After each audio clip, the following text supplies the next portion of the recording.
پہلی بات تو یہ ہے کہ میرے نبی نے بیٹی کو عزت دی ہے. بیٹیوں کو سمجھنا چاہیے کہ بیٹی کو عزت ہی میرے رسول نے عطا فرمائی ہے. حبیب پاک صلی اللہ علیہ وسلم نے فرمایا گرچہ مشکل ہے لیکن جس نے 4 بیٹیاں یا 4 بہنیں پال لی اس کے ذمے آ گیا بہنوں کا پالنا. باپ کسی وجہ سے کمزور ہو گیا یا کسی وجہ سے والد کا انتقال ہو گیا اور عرش کے مالک نے بیٹیوں کی ذمہ داری بھائی کو دے دی. فرمایا اگر 4 بیٹیاں یا 4 بہنیں فرمایا اگر وہ تیرے حصے میں آ گئی. ویسے تو لوگ پراپرٹی بانٹتے ہیں نا باپ کی, ویسے تو لوگ باپ کی جائیداد اور اس کا روپیہ اور اس کا بینک بیلنس بانٹتے ہیں. اگر بٹتے بٹتے تیرے حصے میں باپ کی بیٹیاں آ گئی تو آمینہ کے معصوم بیٹے اور حضرت فاطمہ کے بابا فرماتے ہیں کہ تو ان کی اچھی تربیت دینا, انہیں ڈانٹنا نہ, انہیں تکلیف نہ دینا, اچھی تربیت کر کے تو ان کی شادی کر کے میرے پاس آنا. فرمایا جس طرح یہ میری 2 انگلیاں جڑی ہوئی ہیں اس طرح تو میرے ساتھ جوڑ کے جنت میں داخل ہو جائے گا.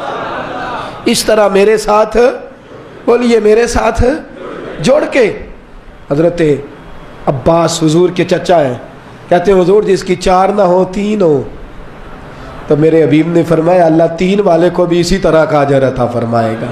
حضور جس کی 2 ہو فرمایا تو کوشش کر, محنت کر, تو ان کی اچھی پرورش کر, ان سے پیار کر, اس طرح میرے ساتھ جڑ کے جنت میں داخل ہو جائے گا. حضرت عباس کہتے ہیں ہم نے ایک کے بارے میں پوچھا ہی نہیں اور ہمیں پکا پتہ ہے جو ایک کی بھی پرورش کرے گا اسے بھی اللہ کے رسول جنت میں بازو تھام کے لے کر کے جائیں گے. حضرت فاطمہ کہتی ہے میں نے آنکھ کھولی نا جب گھر میں 5 سال عمر حضرت فاطمہ کی تھی جب نبی پاک نے اعلان نبوت فرمایا. ان روایات میں اختلاف رہتا ہے, کبھی کمی بیشی بیان کی جائے یا کہیں ہو جائے تو یہ چونکہ بڑی مضبوط روایات ملتی نہیں. 5 سال عمر تھی میری جب حضور نے اعلان نبوت کیا تو کہتی ہے میں نے گھر میں دکھ دیکھے, آزمائشیں دیکھی, لیکن ہر گام پہ میں اپنے نبی کے ساتھ کھڑی رہی. ہر گام پہ. کہا آپ دین کے لیے سب سے پہلے نکلی کب تھیں؟ بازار جانے کو تو نکلی نہیں, مارکیٹ تو جانا حضرت فاطمہ کا ثابت ہی نہیں, گلی کے اندر نکلنا تو ثابت ہی نہیں, تقاریب کے اندر جانا تو ثابت ہی نہیں. ایک دفعہ نکلی حضرت فاطمہ سب سے پہلے گھر میں. کب نکلی؟ حضرت ختیجہ کا انتقال ہو گیا ہے, سیدنا صدیق اکبر ملک شام گئے ہوئے. کسی نے دوڑ کے آ کے حضرت فاطمہ کو بتایا کہ مسجد حرم شریف میں خانہ کعبہ کے سامنے حضور سجدے میں تھے. اونٹ کی اوجڑی بڑی وزنی ہوتی ہے, اس میں گند بہت زیادہ ہوتا ہے, حضور کا وجود نرم و نازک ہے. ابو جہل نے, ابو سفیان نے, ان کافروں نے اوجڑی اٹھا کے حضور کی گردن پہ رکھ دی ہے. بظاہر حقیقتاً نہیں, بظاہر یہ حال ہے کہ حضور کی گردن مبارک اٹھ نہیں رہی. حضرت فاطمہ کہتی ہے میں نے پہلے دن نقاب اوڑھا, پہلے دن میں نے نقاب اوڑھا اور میں نے دوپٹہ لیا. کہا حضور کی گردن پر اوجڑی ہے, پاک رسول کی پاک بیٹی, عزت والے رسول کی عزت والی بیٹی. حضرت فاطمہ فرماتی ہیں میں پہلے دن برقع اوڑھ کے حرم شریف گئی, حضور سجدے میں, سر پہ وزنی اوجڑی.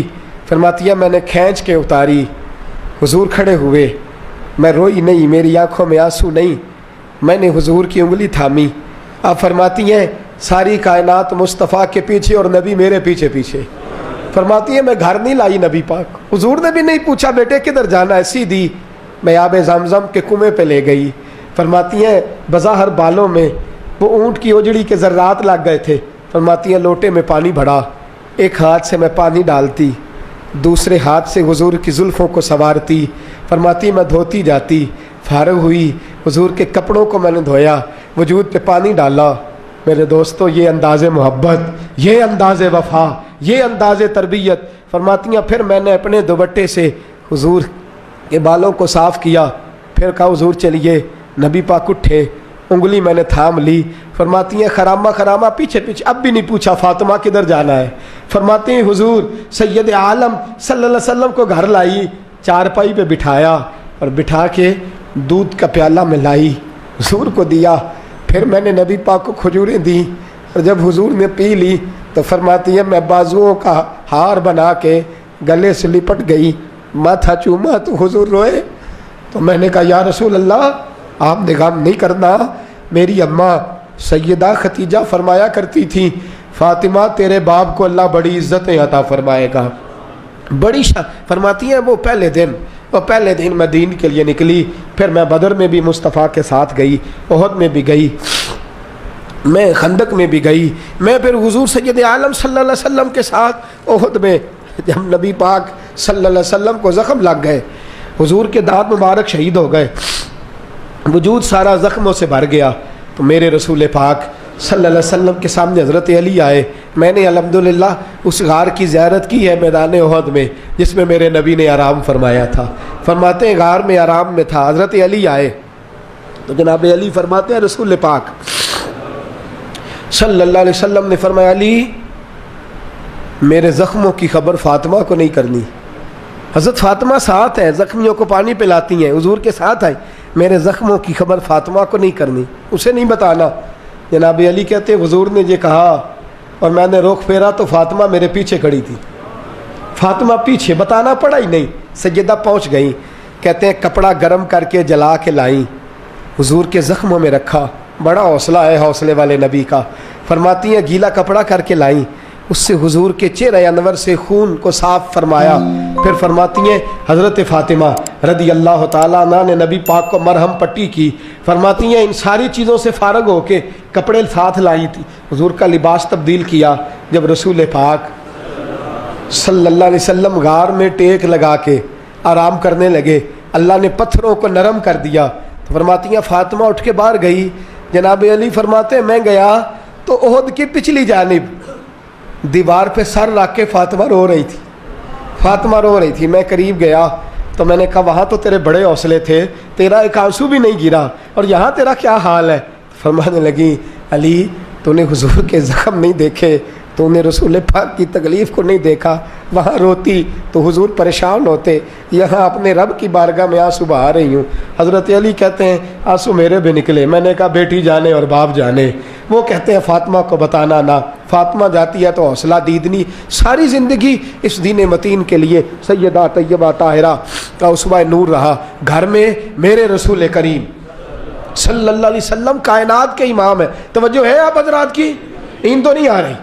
بڑا خاص عنوان ہے، اس عنوان پر بولنا بھی مشکل، لکھنا بھی مشکل، پڑھنا بھی مشکل، خاص منفرد سا عنوان ہے، حضرت فاطمہ الزہرا۔ سیدہ فرماتی ہیں گھر کے اندر یہ حال تھا کہ حضور اشارہ کریں، یہ نہیں کہ باپ دے کچھ نہیں سکتا تو بچے غربت میں پلے، نہ اختیاری فقر ہے، حضور اشارہ کریں تو کائنات کی ساری نعمتیں ڈھیر ہو جائیں۔ اور آپ فرماتی ہیں میں نے یہ منظر دیکھا بھی ہے، یہ منظر میں نے، بولیے یہ منظر میں نے، حضور کی بادشاہی کو میں نے دیکھا ہے۔ ایک دفعہ یہودیوں کی عورتوں نے شرارت کی کہ حضرت فاطمہ کو بلاتے ہیں اور ان کی غربت کا مذاق اڑاتے ہیں، معاذ اللہ ثم معاذ اللہ۔ کہتی ہیں گھر آئیں عورتیں، کہنے لگی حضور اپنی بیٹی کو بھیجیے، ہمارے گھر میں شادی ہے، ہم چاہتی ہیں یہ وہاں لوگوں کو تبلیغ کریں، دین کا پیغام دیں۔ اب اسلام پر تو حضور ضرور بھیجا کرتے تھے، چاہے کو دھوکے سے ہی بلاتا۔ میرے حبیب پاک صلی اللہ علیہ وسلم نے کہا فاطمہ جاؤ۔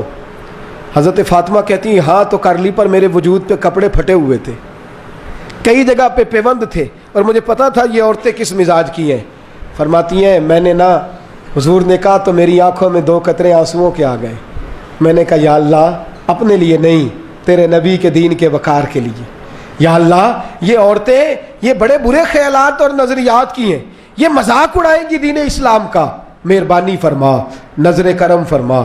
حضرت فاطمہ فرماتی ہیں ابھی میری بات بھی مکمل نہیں ہوئی، رسول پاک پھر تشریف لے آئے اور فرمایا فاطمہ کیا کیا سوچ رہی تھی، کیا کہہ رہی تھی؟ کہ حضور کوئی خاص نہیں۔ فرمایا نہیں کچھ تو کہہ ہی رہی تھی، کچھ تو سوچ ہی رہی تھی۔ کہتی ہے میں نے بادشاہی کے نظارے گھر میں دیکھے، کچھ تو سوچ رہی تھی۔ حضور کیا ہوا؟ فرماتے ہیں حضور نے چادر مبارک کھولی، اندر سے جوڑا نکالا، فرمایا پتہ نہیں تو نے کیا سوچا ہے، جبریل جنت سے جوڑا لے کے پہنچ گئے۔ حضور نے وصال سے 3 دن پہلے حضرت فاطمہ کو بلایا، کان میں کوئی بات کہی تو حضرت فاطمہ رونے لگی۔ حضرت عائشہ کہتی ہیں پھر کان میں کہا تو ہنسنے لگی۔ حضور کے وصال کے بعد میں نے پوچھا فاطمہ کیا بات ہوئی تھی؟ فرمایا نبی پاک نے میرے کان میں کہا تھا فاطمہ میرے جانے کا وقت آ گیا ہے، تو میں رو پڑی۔ پھر حضور نے فرمایا جنت میں تو سب سے پہلے مجھ سے ملاقات کرے گی، تو فرماتی ہیں میں ہنس پڑی۔ حضور کا وصال ہوا۔ حضرت انس بن مالک چونکہ چھوٹے سے تھے، گھر کے کام کاج کرتے تھے شروع سے، وہ آئے